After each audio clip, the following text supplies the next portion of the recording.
Alhamdulillahi Rabbil Alamin wal aqibatu lil muttaqin wala udwana illa 'alal zalimin. Asyhadu an la ilaha illallah wahdahu la syarikalah wa asyhadu anna Muhammadan 'abduhu wa rasuluh. Allahumma shalli wa sallim wa barik ala Muhammad wa ala alihi wa ashabihi ajma'in. Allahumma rabbi shrah li sadri wa yassir li amri wahlul 'uqdatam min lisani yafqahu qawli. Wala haula wala quwwata illa billahil 'aliyyil 'azim. Allahumma la sahla illa ma ja'altahu sahla wa anta taj'alul huzna in syi'ta sahla. Rabbi yassir wa la tu'assir wa atmim bil khair, amma ba'. Jadi pagi ini kita sambung balik perbahasan pengajian kitab Safinatun Najah. Bab yang seterusnya iaitu bab yang ke-38. Bab yang ke-38. Faslun tabtulus salatu bi arba'asharata khoslatan. Tabtulus salatu bi arba'asharata khoslatan. Perkara yang membatalkan sembahyang di dalam mazhab Syafi'i, dia ada 14 perkara. 14 perkara yang dapat membatalkan sembahyang. Jadi seseorang yang sembahyang, dia kena jaga sembahyang dia supaya jangan terbatal. Yang pertama, bil hadathi bi wuqu'in najasati illam tulqa halan. Yang pertama tadi dia kata tadi sama ada sebab berhadas. Yang pertamanya sebab berhadas. Hadas ini sama ada hadas kecil ataupun hadas besar. Hadas kecil yang mewajibkan wuduk, hadas besar yang mewajibkan mandi wajib. Maka yang pertamanya berhadas. Yang kedua, biwuqu'in najasati illam tulqa halan min ghairi hamlin. Bahawa kejatuhan najis di atas badan dia ataupun pakaian dia. Maka tengah-tengah sembahyang itu jatuh najis atas badan dia ataupun pakaian dia min ghairi hamlin. Dengan dia tidak menanggung. Kalau menanggung maknanya batal lah. Maknanya kalau jatuh najis, dia dikira menanggung najis sama ada pada badan ataupun pada pakaian. Dalam pelajaran kita yang lepas kita dah sebut 3 perkara mesti bebas daripada najis: badan, pakaian dan tempat sembahyang. Kecuali najis yang jatuh itu najis yang kering tetapi dihilangkan, dihapuskan dengan serta-merta. Maksudnya kalau najis tahi cicak yang kering jatuh, maka bukan yang masih basah tu. Kalau dia masih basah maka dianggap sebagai najis. Yang kering bila dia jatuh, terus kita hindarkan dia, kita buang dia daripada berada di badan ataupun yang berada di pakaian kita. Yang ketiga, wankishafil aurati illam tustar halan, iaitu terdedah ataupun terbuka aurat. Kita dah sebut, dah bincang, dah bahas tentang kedudukan aurat lelaki di dalam sembahyang dan kedudukan aurat perempuan di dalam sembahyang. Jadi tiba-tiba tengah-tengah sembahyang itu terdedah aurat. Mungkin ditiup oleh angin ke, kipas ke, ataupun kadang-kadang orang yang ada bayi, baby di rumah tu merangkak-merangkak, dia terselak kain pakaian dia sedang sembahyang. Maka mesti ditutup secara halan serta-merta ketika itu juga. Kalau dibiarkan lama dalam keadaan aurat terdedah, maka batal sembahyang. Mesti ditutup dengan cepat. Yang seterusnya, bin nutqi biharfaini aw harfin mufhimin amadan.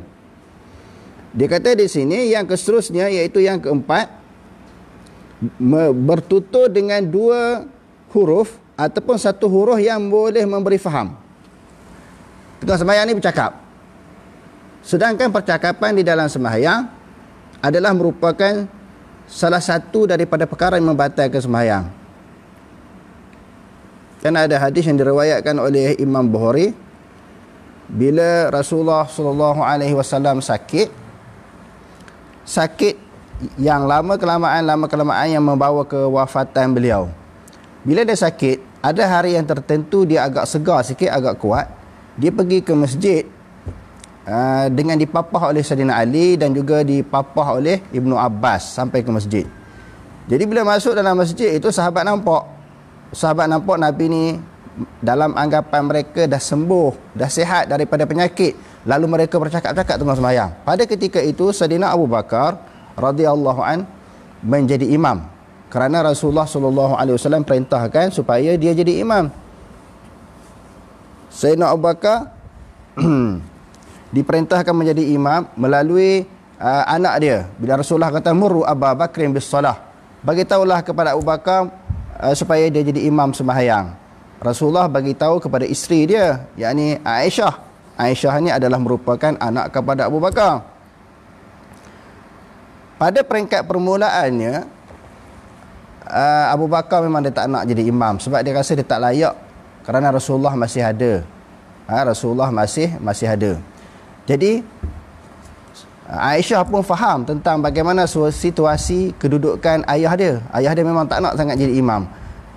Itu yang pertama. Yang kedua, Saidina Abu Bakar ni bila dia takbir dalam sembahyang, bila dia baca Quran, dia selalu menangis, dia sebok. Kerana hati dia, hubungan dia, ikatan dia dengan Allah Ta'ala terlalu kuat. Inna Abu Bakrin araqu quluban. Aisyah kata, ayah aku ni hati dia lembut, dia tak boleh nak jadi imam. Bila dia jadi imam, dia akan menangis. Bila dia takbir saja, dia akan menangis.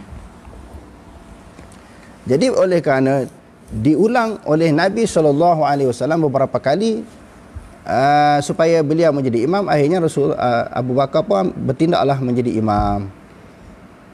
Di sini juga hujah bagi golongan ahli sunnah wal jamaah beranggapan ini adalah merupakan suatu isyarat daripada Rasulullah SAW bahawa setelah kewafatan beliau, yakni kewafatan Rasulullah, Abu Bakar menjadi khalifah.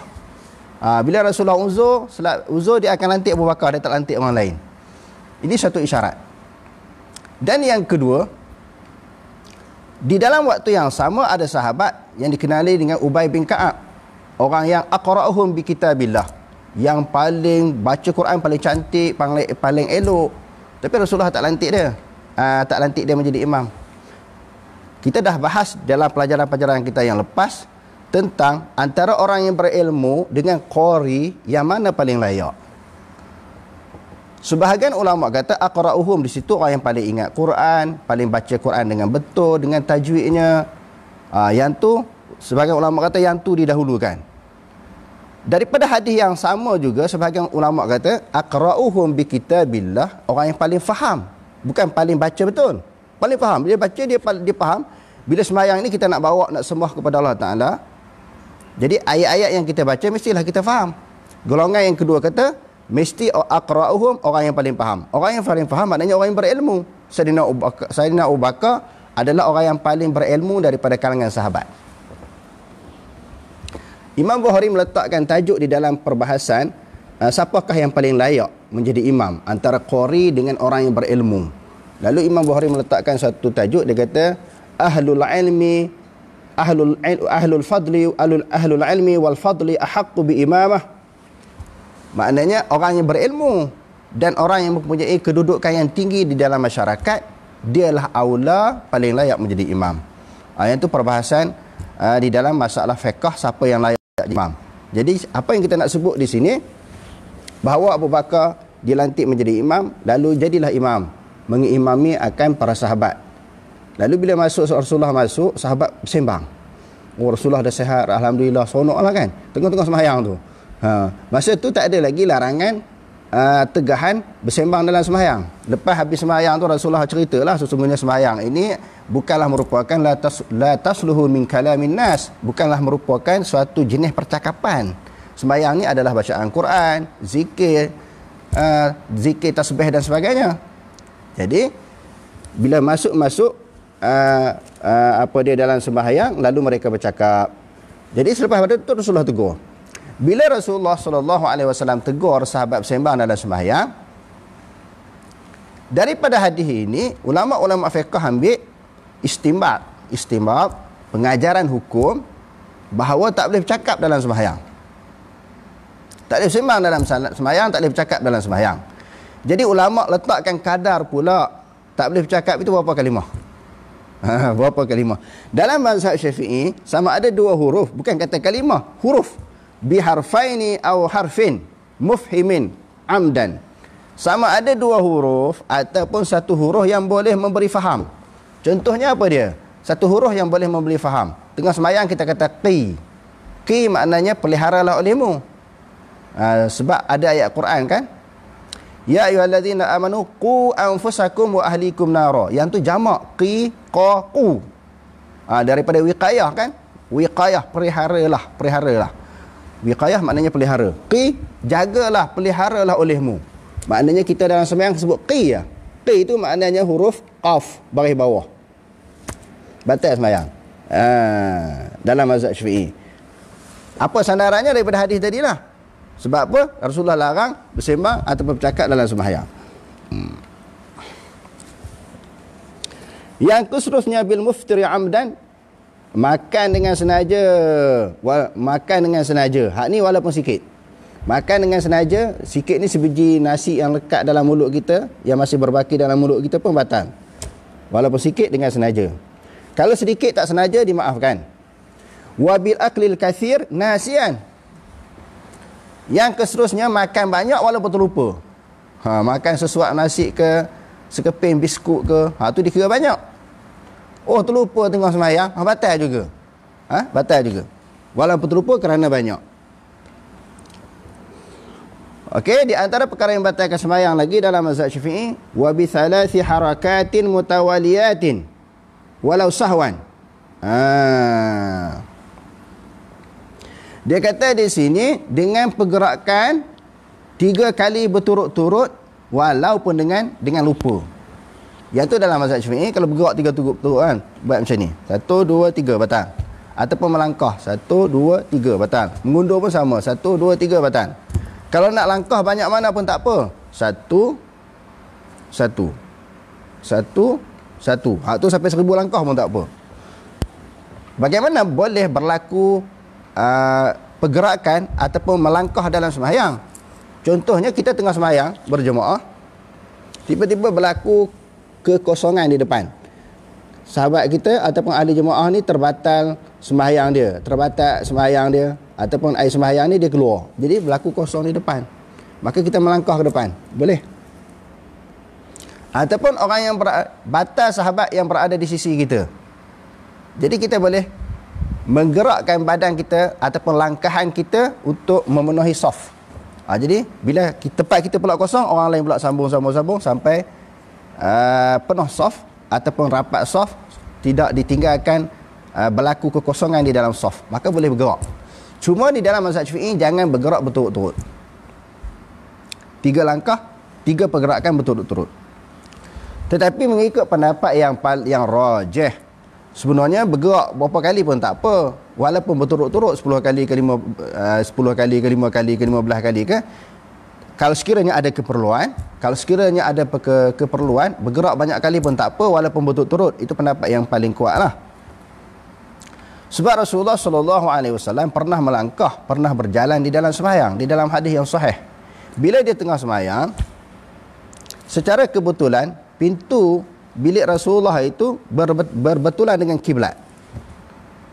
Rasulullah sembahyang ni, tempat dia sembahyang, pintu tu berbetulan dengan kiblat. Bila Rasulullah SAW tengah sembahyang, lalu Aisyah ketuk pintu nak masuk, Rasulullah pun melangkah pergi buka pintu. Lepas tu Rasulullah duduk tempat dia balik. Itu satu hadis. Hadis yang kedua di dalam riwayat Bukhari Muslim, ketika Rasulullah SAW sedang menunaikan sembahyang gerhana matahari. Tengah-tengah sembahyang tu Rasulullah langkah beberapa langkah, dan tengah-tengah sembahyang pula kadang-kadang dia mengundur beberapa langkah. Lalu dia beritahu para sahabat, aku melangkah tadi sebab apa? Aku nak ambil buah daripada syurga. Tengah sembahyang nampak syurga. Hebatnya, sebab tu orang dengar ceramah Rasulullah ni rasa khusyuk, asyik. Kecintaan mereka nak dapat syurga itu sebagaimana hadis yang diriwayatkan oleh Imam Tirmizi, ka'annahu ra'yal aini, seolah-olah macam nampak syurga neraka itu depan mata kepala. Bila Rasulullah ceramah tu macam ada syurga di depan. Ataupun kadang-kadang macam nampak neraka ada di depan. Sebab Rasulullah cerita dengan perasaan. Sebab apa Rasulullah cerita dengan perasaan, bersungguh-sungguh nak syurga? Dia nampak syurga. Tengah sembahyang dan juga ketika malam Isra' Mi'raj, Rasulullah nampak keindahan, kecantikan, kenikmatan syurga tu, nampak betul-betul dengan mata kepala dia. Dibuka hijab oleh Allah Ta'ala. Jadi sebab tu Rasulullah buat ibadat ni bersungguh. Kalau buat ibadat ni dia pulung sangat, sama ada ibadat sembahyang ke, puasa, zakat, haji, zikir, baca Quran dan sebagainya, dia bersungguh tekun pulun. Sebab dia nampak syurga. Dan kalau mau menceritakan tentang dahsyatnya azab sesaan di dalam neraka, Rasulullah nampak dengan memek muka tu pun takut. Sebab tu dalam sembahyang kan, bila sampai tentang ayat-ayat syurga, Rasulullah berdoa nak masuk syurga. Sampai tak ayat-ayat neraka, berdoa supaya jauhkan diri daripada neraka. Jadi apa yang nak dikisahkan, diceritakan di sini, Rasulullah melangkah beberapa kali langkah dalam sembahyang, mengundur beberapa kali undur. Jadi menunjukkan tak batal sebenarnya. Kalau ada keperluan boleh melangkah. Melangkah walaupun tidak langkah demi selangkah. Boleh secara berturut. Tetapi kalau nak bincang isu fiqh dalam mazhab Syafi'i, batal. Sebab tu saya kata pendapat yang lebih kuat tak batal. Tapi kalau orang tanya dalam mazhab Syafi'i batal tak batal? Batal kalau bergerak berturut-turut. Jadi fiqh yang paling tepat ni, yang paling kuat disandarkan dengan amalan Nabi, fiqh yang dilakukan oleh Nabi SAW. Tadi ada orang tanya satu soalan kepada saya, kenapakah kitab Al-Saya nak kaitkan dengan apa yang kita bahas di sini. Sebab kitab Al-ini adalah kitab induk. Maknanya ibu, induk, kitab induk. Kenapa tak diajar di dalam pengajian? Di pondok-pondok pun tak ajar. Sedangkan sahibul mazhab, dialah yang mengasaskan mazhab Syafi'i. Jadi sebenarnya tak tahu di Malaysia ni sebab apa dia tak ajar. Kalau kami belajar dulu, dibentangkan juga maknanya kitab Al-Um ini, perbahasan yang dikemukakan oleh Imam Syafi'i. Apa yang saya dengar, ulasan-ulasan daripada individu dan pihak-pihak yang tertentu kata tak layak kita orang awam ni nak belajar Al-Um. Lepas tu kena belajar kitab-kitab bawah dulu. Bila Al-Um tak belajar, sedangkan Al-Um ni kitab yang masalah fiqh didasari dengan dalil-dalil sama ada daripada Quran dan juga hadis Nabi. Tak layak terlalu tinggi. Kitab Majmu' pun orang tak apa nak baca. Memanglah kalau nak jadi sukatan pelajaran, Majmu' tu banyak, 24 jilid lebih kurang 24 jilid, banyak tu. Bila nak habis? Tetapi sekurang-kurangnya ilmu, maklumat dalam apa dia Majmu' itu dibentangkan kepada masyarakat. Sebagaimana biasa yang saya buat kalau mengajar hadis yang berkaitan dengan isu fiqh ini, saya akan bawa saya akan bawa Majmu' Imam Nawawi, saya akan bawa Hawil Kabir, yakni Imam Mawardi, saya akan bawa Mughni Ibnu Qudamah, Raddul Mukhtar di dalam mazhab Hanafi, Fathul Malik, syarah kepada Zarqani, dan juga Mudawanah di dalam mazhab Maliki. Kitab-kitab yang besar-besar ni kena dedahkan. Tapi ada kelompok, ada orang cuba nak menyempitkan ilmu. Bila dia nak sempitkan ilmu, dia nak kontrol hak kitab besar-besar ni, dia tak ajar. Sebab dalam kitab besar-besar ni ada dalil. Dia susah hati. Kerana bila anak murid cerdik, anak murid bijak, akan tanya tok guru, ini dalil apa? Ini dalil apa? Jadi orang susah nak jawab. Tok guru susah nak jawab, langsung dia ajar kitab yang kecil-kecil ni, tak payah ada dalil. Saya pun buat, walaupun saya mengajar kitab Safinatun Najah ini, kitab yang kecil, tetapi saya akan kemukakan dalil. Sama ada daripada Quran, hadis Nabi SAW, dan kitab-kitab ulama' yang muktabar. Sebab kita nak ajak masyarakat kembali kepada dalil. Sebab Rasulullah mengajar orang kembali kepada dalil. Rasulullah wafat, disambung, diikuti oleh para sahabat, mengajar orang dengan dalil. Sama ada melibatkan akidah, fiqh, tasawuf dan sebagainya, mesti ada dalil daripada Quran dan hadis. Bila Rasulullah dah wafat, disambung oleh sahabat, disambung oleh tabi'in, termasuklah imam-imam yang 4. Mereka tak pernah ajar orang pakai logik, tak pernah didik masyarakat tanpa hujah, tanpa dalil. Tapi yang sampai ujung-ujung ni, akhir-akhir zaman ni, orang marah pula bila mengajar berdasarkan kepada dalil. Bila ada pihak ajak orang supaya kembali kepada dalil, dituduh, dilabelkan dengan berbagai-bagai tuduhan. Nak mengelak supaya dia mengajar senang lah, supaya anak murid tak tanya ambil dalil di mana. Nampak ilmu makin lama makin hilang, makin lama makin hilang. Kita lebih berpegang kepada taklid, ilmu taklid. tanpa kita berpegang kepada ilmu yang asas yang diperintahkan oleh Allah. Bila berlaku sesuatu perselisihan pendapat, fa in tanaza'tum fi syai'in farudduhu ila Allah war Rasul. Jika kamu berbeza pendapat antara satu sama lain, kamu hendaklah kembali kepada Allah dan Rasul. Bab fiqh kena ada dalil, apatah lagi bab yang melibatkan akidah yang kita nak pegang. Siapa yang ajar akidah yang pertama kepada manusia? Rasulullah. Rasulullah mengemukakan, mengajar para sahabat bab akidah diasahkan, didasari oleh dalil-dalil daripada Quran dan juga daripada sabda beliau sallallahu alaihi wasallam sendiri. Nanti kita akan bincangkan tentang bagaimana fahaman satu pemikiran. Bila nak faham tentang akidah ni, dia berdasarkan kepada logik, kepada akal. Sesuatu perkara yang bertentangan dengan akal ditolak. Yang tu kita akan bahas, berbincang di dalam tajuk yang khusus. Cuma saya nak jawab tentang orang tanya kenapa tak ambil al-um tu sebagai rujukan. Itu jadi masalah. Mereka kata kitab al-um terlalu tinggi, majmuk terlalu tinggi. Sebenarnya yang tu kita kena ambil, mendedahkan kepada masyarakat, kerana al-um ini sesuatu ijtihad sangat kuat didasari dengan dalil. Saya nak bagi beberapa contoh. Kalau kita ambil yang ujung-ujung, makin lama makin jauh, makin jauh, makin jauh dengan apa? Makin jauh dengan Quran, makin jauh dengan hadis. Kalau kita buka Majmu' Imam Nawawi, maka dalam mazhab Syafi'i, sunat lepas kematian itu ditalqinkan. Talqin mayat ini sunat, disebut dalam Majmu' Imam Nawawi. Tapi Imam Nawawi sendiri pun sebutlah hadis talqin itu dhaif, lemah. Talqin ini asalnya dilakukan oleh Ahlus Syam, penduduk-penduduk Syam. Bila orang mati mereka talqin. Hadis sahih tidak ada. Tetapi kalau kita tengok di dalam Al-Um sendiri, Imam Syafi'i kata, aku lebih suka sebagaimana yang berlaku di zaman Rasulullah sallallahu alaihi wasallam. Apa maksud? Selepas mayat itu dikebumikan, lalu Imam Syafi'i kata, tuan-tuan boleh buka kitab Al-Um, dalam kitab Janaiz, bab jenazah ini, Imam Syafi'i kata, setelah dikebumikan akan mayat, maka berdirilah orang-orang di atas kubur sekadar lamanya melapah kulit kambing. Orang duduk atas kubur melapah kulit kambing. Orang melapah kulit kambing ni makan masa lama mana? Bukan orang Melayu melapah, orang Arab lapah cepat je, 5 minit 10 minit selesai. 10 minit lah paling tinggi. Itulah kadar yang Rasulullah sallallahu alaihi wasallam berdiri di atas kubur. Lalu Rasulullah berdoa pula di dalam keadaan berdiri, bukan duduk.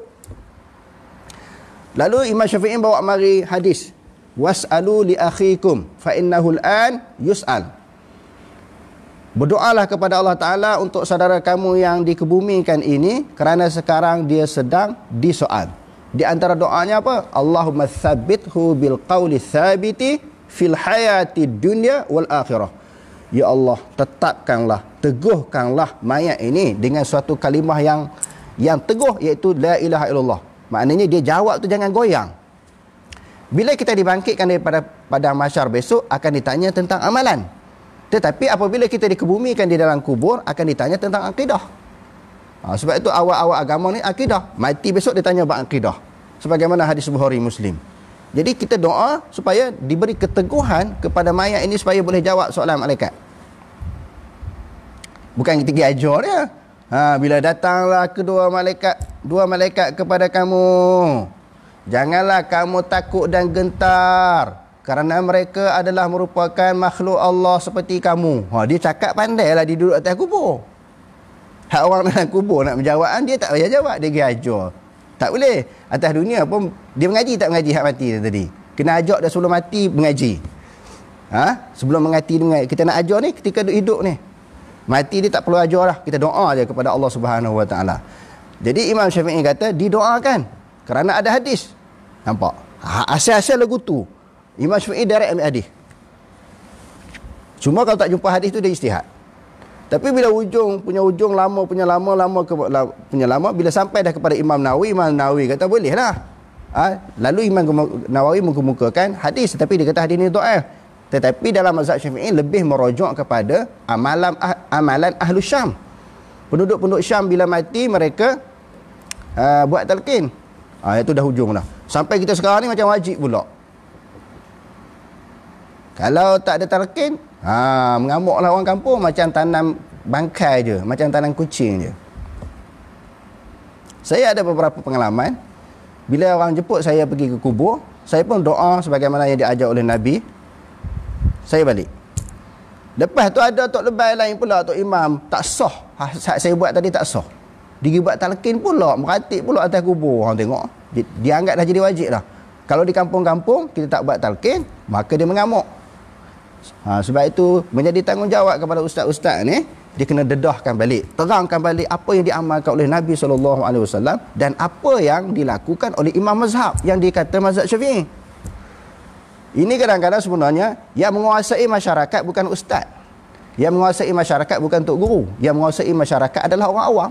Orang awam yang menentukan hukum. Jadi ustaz-ustaz pula ikut je. Sebab nak cari makan, takut tak dapat sampul sorat. Jadi dia buat ikut apa yang masyarakat nak, dia ikut. Bila ada ustaz yang bangkang, petikai, bongkarkan amalan itu tak betul dan salah, ustaz ni akan tamah, dia ni memang dia tak buat sebab dia Wahabi. Apa yang kita buat tu dah betul. Maknanya dia mengiyakan apa yang masyarakat buat walaupun bertentangan dengan sunnah Nabi SAW. Jadi kalau nak cari makan, ikut masyarakat lah.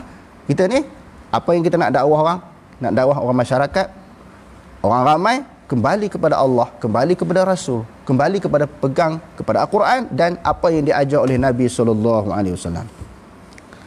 Okey, kita sambung. Bab batas semayang, masuk bab talqin. Buat apa? Dah orang tanya dalam WhatsApp ni, kenapa Al-Um tidak menjadi rujukan di dalam mazhab Syafi'i?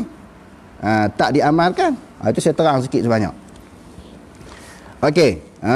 Dia kata melakukan pergerakan berturut-turut dan juga wabil wasbati al-fahishah, maknanya melompat. Kita melompat yang keji, hak sikit-sikit tak apa.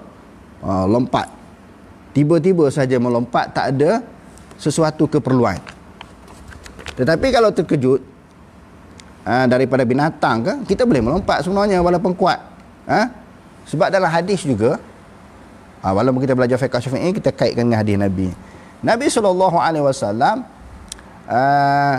tidak melarang dan membenarkan kita memukul binatang-binatang yang berbisa seperti ular ke, kalau jengking, kelipan ke, kita pukul. Jadi bila kita pukul, hadirin sekalian, contohnya kita pukul ular, dia lintah duduk dekat kita, datang kat kita ni, kita tengah sembahyang. Adakah dengan sekali pukulan dia mati? Belum tentu dia mati. Jadi kita kena pukul secara berturut-turut. Jadi bila berturut-turut, berlakulah pergerakan berturut-turut. Jadi kalau berdasarkan kepada hadisnya, tak batal lah. Melompat pun kalau ada keperluan, tidak batal. Saja-saja nak melompat dalam sembahyang, orang tak akan melompat. Orang gila sembahyang pun dia tak akan melompat. Tapi kita sebut di sini kalau ada keperluan.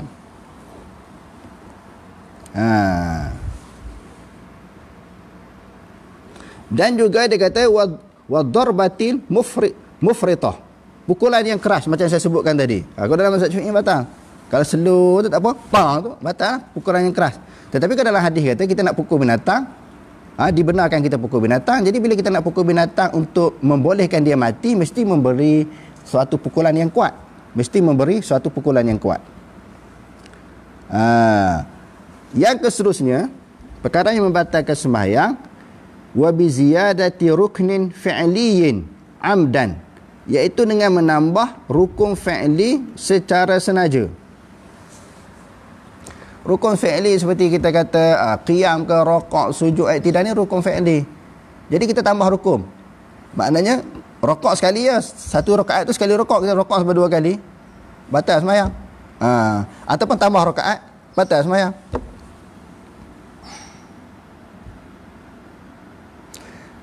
Yang seterusnya,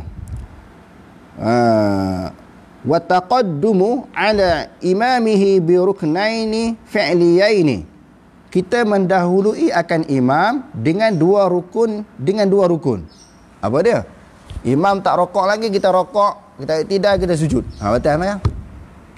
Ataupun membelakangi imam rokok sujud ni, kita tak buat apa, kecuali orang yang yang diberikan uzuran. Yang dalam bab muafiq masbuk dalam mazhab Syafi'i, dia sebab dia baca lambat ke, telur ke apa, hak tu dibenarkan dia ketinggalan 3 rukun yang panjang. Kalau tak ada Apa-apa alasan dia batal, dia dahulu daripada imam ataupun dia membelakangi imam, tertinggal daripada imam. Yang seterusnya, wabiniyati qata'is salah, dengan niat dia nak berhenti sembahyang, nak memotong sembahyang. Tengah-tengah sembahyang niat nak berhenti, batal sembahyang. Tengah-tengah sembahyang dia niat nak berhenti, maka batal.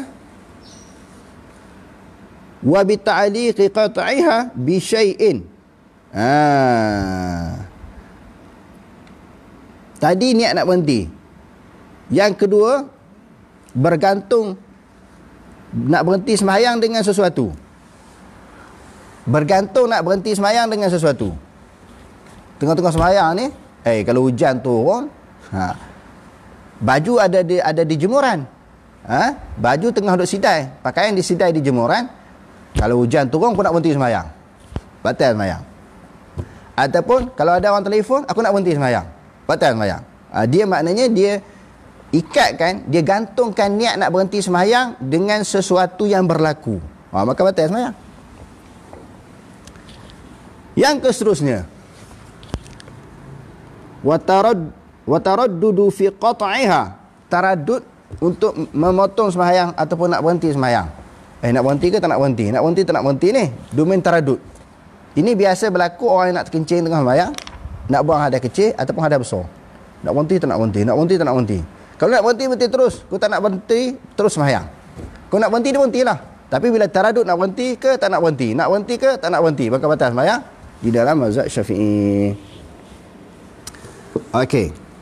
Seterusnya kita masuk kepada bab yang ke-39.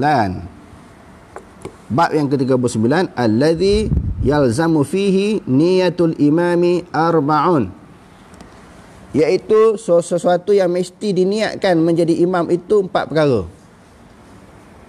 Imam bila dia sembahyang, 4 perkara ni dia wajib niat.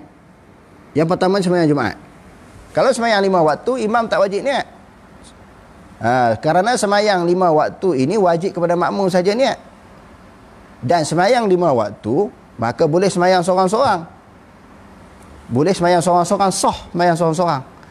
Adapun sembahyang Jumaat, sembahyang seorang-seorang tak sah.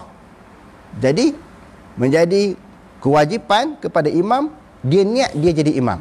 Dalam mazhab Syafi'i dia kena macam tu. Tapi sebagaimana yang kita bahaskan di dalam masalah niat ni, bila imam duduk depan, automatiklah dia rasa dia jadi imam. Tidak macam mana dia boleh duduk depan. Macam makmum, automatiklah dia rasa dia makmum. Cuma niat ni satu lintasan sahaja. Wal mu'adah, sembahyang yang diulang-ulang. Kalau diulang-ulang secara berjemaah. Sembahyang mu'adah ni apa dia?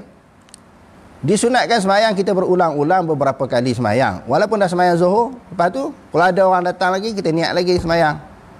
Kalau ada orang datang ke masjid lagi, sunat lagi kita ulang. Sebab ada dalam hadis Nabi SAW, bila ada sahabat yang terlewat sembahyang, dia datang terlambat, lepas tu Rasulullah kata, siapa nak bagi syafaat kepada dia untuk membolehkan dia dapat pahala jemaah. Jadi sahabat pun jadi sembahyang dengan dia. Jadi yang hak sembahyang yang dengan dia yang jadi imam ni tadi, maka dia niat, wajib niat dia jadi imam. Sebab sembahyang tadi dia dah sembahyang, tetapi dia sembahyang sekali lagi untuk membolehkan dapat jemaah yang kedua. Jadi sembahyang mu'adah dipanggil. Orang yang mengulangi sembahyang yang kedua itu yang dilaksanakan secara berjemaah, yang jadi imam itu wajib dia niat berjemaah. Wal ma'dzurah jama'atan, begitu juga sembahyang yang nazar, sembahyang nazar secara berjemaah. Dia niat sembahyang nazar. Sembahyang nazar itu secara berjemaah pula. Maka imam itu wajib berniat akan dia jadi imam.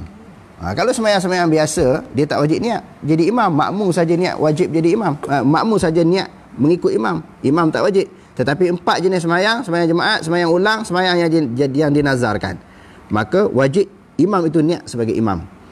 Wal mutaqaddimatu fil matar, dan juga jamak takdim pada sembahyang hujan.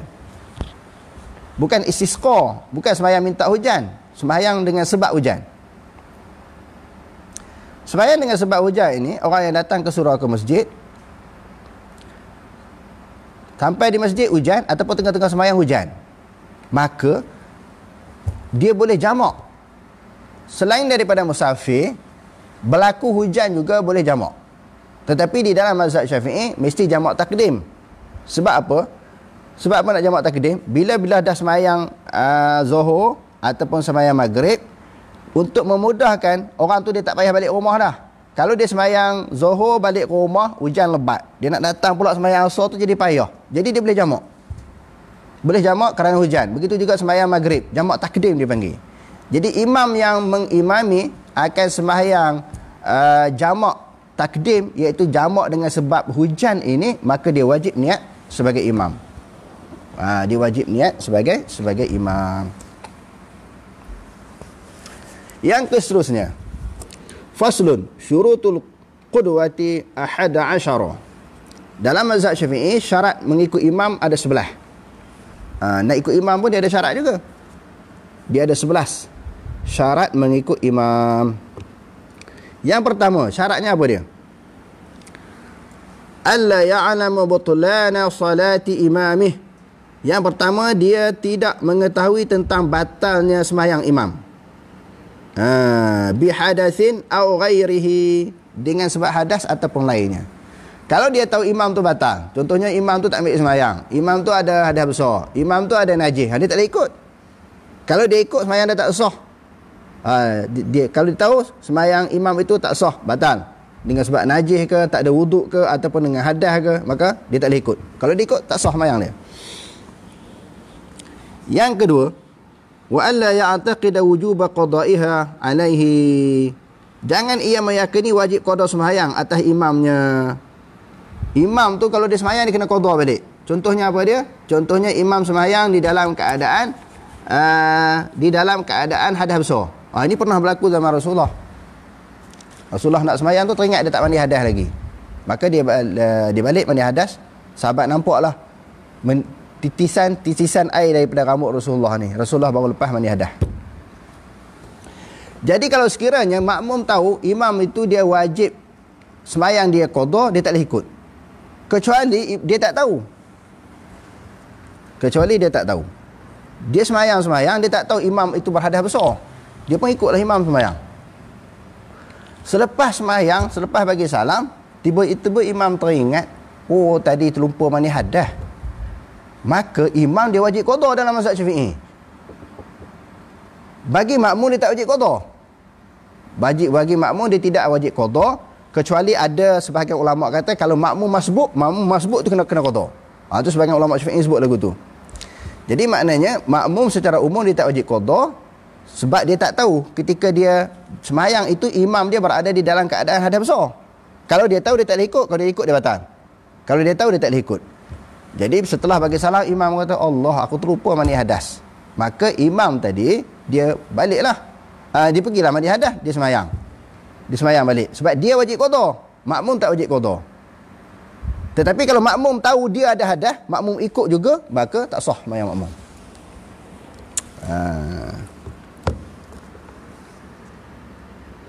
Tapi saya baca di dalam beberapa buah kitab, di antaranya Fiqh Sunnah dan juga di dalam Hawil Kabir, imam yang batal sembahyang ini, imam yang batal sembahyang, dia sahaja qada. Yang kata ada perbahasan masalah muafiq masbuk tadi, sama ada dia muafiq ke masbuk. Dalam mazhab Syafi'i juga ada pendapat yang kata sah juga sembahyang dia, sama ada dia muafiq ataupun dia masbuk. Okey, yang seterusnya,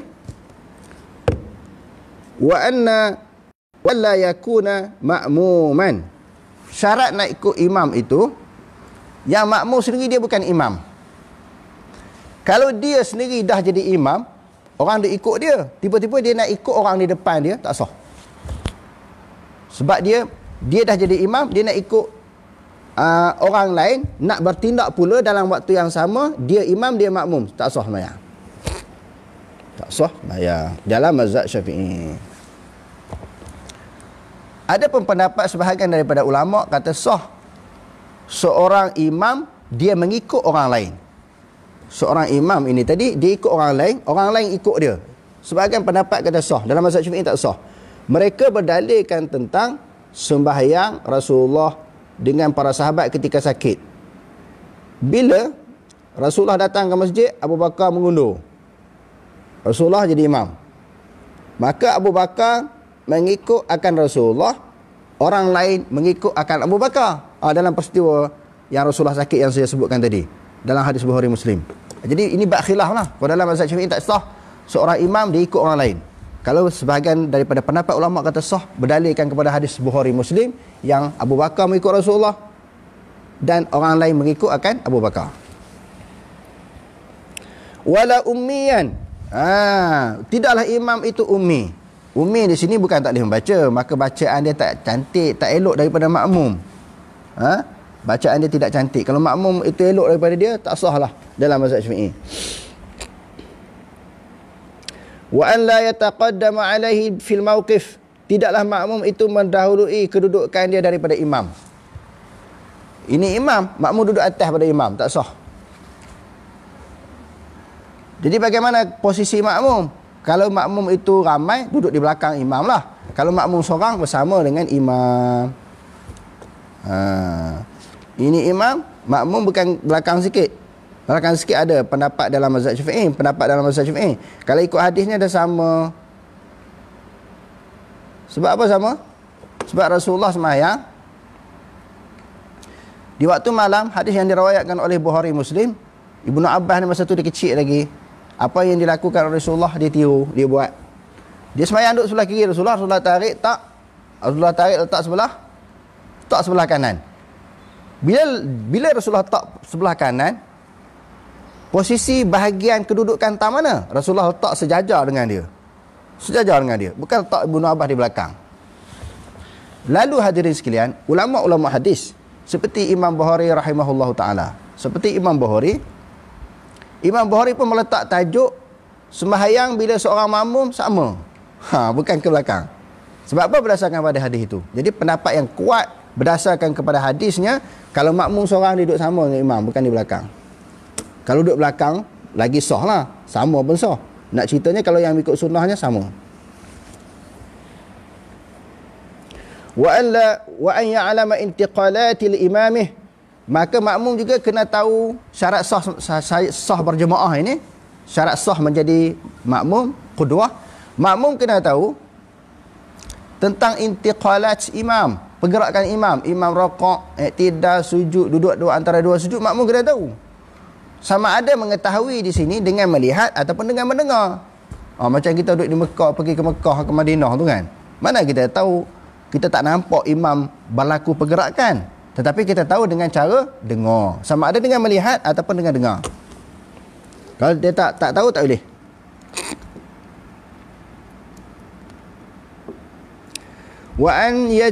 Wa an yajtami'a fi masjidin aw fi thalathati أو في 300 zira'in taqriban. Duduk berhimpun dalam masjid. Dan juga antara jarak makmum dengan imam jangan lebih 300 hasta, lebih kurang. Lebih pada tu tak sah.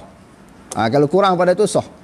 Tapi mana orang nak sembahyang? Ini dibuat perbahasan dalam masalah fiqh. Mana orang nak sembahyang duduk jarak daripada imam 300 hasta. Ini dia kata dia bahaskan. Okey. Itu buat masalah. Wa an yanwi al-qudwata awil jama'ata. Makmum ini pula bila dia nak mengikut imam, syarat sahnya dia ini saja aku sembahyang mengikut imam ataupun saja aku sembahyang berjemaah. Kita juga dah bahaskan tentang niat ini dia merupakan lintasan. Tak payahlah nak sebut sahaja aku sembahyang fardu zuhur 4 rakaat mengikut imam kerana Allah. Automatik dia Allahu Akbar tu, automatik kita sembahyang zuhur, dah kita tahu sembahyang zuhur, dan automatik juga kita tahu kita ikut imam.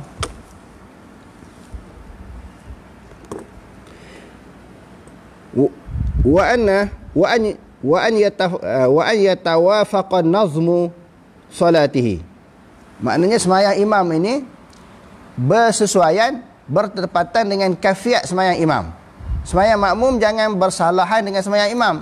Maksudnya di sudut kafiat. Kalau makmum sembahyang jenis 5 waktu, dia ikut sembahyang jenazah. Kafiat lain tak sah. Ataupun imam sembahyang gerhana, kita sembahyang 5 waktu, tak sah. Maknanya berbeza di sudut kafiat. Ataupun berbeza di sudut niat, tak apa. Imam sembahyang wajib, kita sembahyang sunat. Boleh. Imam sembahyang sunat, kita sembahyang wajib. Boleh. tetapi kaifiat yang masih sama. Contohnya orang sembahyang tarawih. Orang sembahyang tarawih biasa yang sebelum berlaku PKP ni, orang sembahyang tarawih berjemaah kan, makmum terlambat, maka imam sedang sembahyang tarawih, dia niat sembahyang sunat lah, sebab tarawih itu sunat. Makmum ni dia datang niat sembahyang isya, sah. Kerana kaifiat sembahyang itu tidak berbeza, cara sembahyang tidak berbeza. Tetapi kalau sembahyang gerhana, sembahyang tasbih, sembahyang jenazah, itu kaifiat yang berbeza, maka kita tak boleh ikut. Kalau nak ikut juga, kita kena sembahyang gerhana macam dia, kita kena sembahyang tasbih macam dia, kita kena sembahyang jenazah macam dia. Kalau kita sembahyang lain daripada sembahyang yang dia buat, maka tidak sah.